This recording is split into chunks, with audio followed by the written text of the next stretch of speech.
It's something Americans should have figured out after the last financial crisis. The source of their misery stems from the policies of the Federal Reserve and international bankers. As usual, though, the establishment media has diverted attention elsewhere,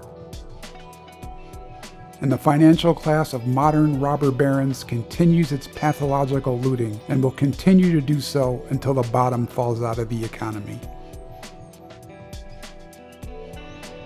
Albert Edwards writes that while politics in the West reels from a decade of economic crisis and stagnation, asset prices continue to surge on the back of continued rapid growth in G3QE.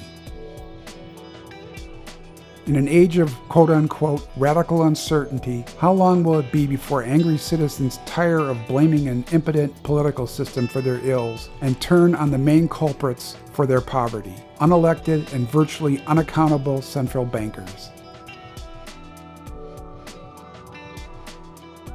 I expect central bank independence will be, and should be, the next casualty of the current political turmoil. It wasn't white nationalism that got Donald Trump elected. It was unfocused anger at the political class. While a furious electorate has turned its pent-up anger on the establishment political parties, the target of their rage is misguided. I am not completely alone in thinking it is the unelected and virtually unaccountable central bankers who are primarily responsible for the poverty of working people and who will ultimately be held to account in the next crisis. Then again, maybe not. Consider how easily millions of Americans are diverted from the real issue. Predatory central bankers creating artificial asset bubbles that invariably implode. And they also get sidetracked by non-issues. For instance, the supposed hijacking of the election by Vladimir Putin and the Russians.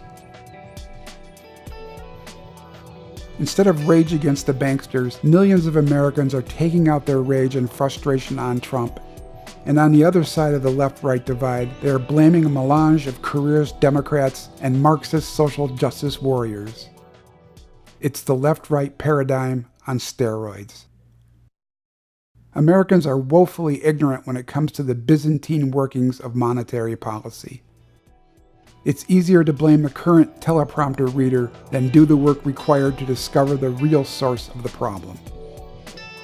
Unfortunately, we live in an illiterate society where people get their information from television, multimedia, and the internet. Alternative media has carved out appreciable inroads, but a question arises.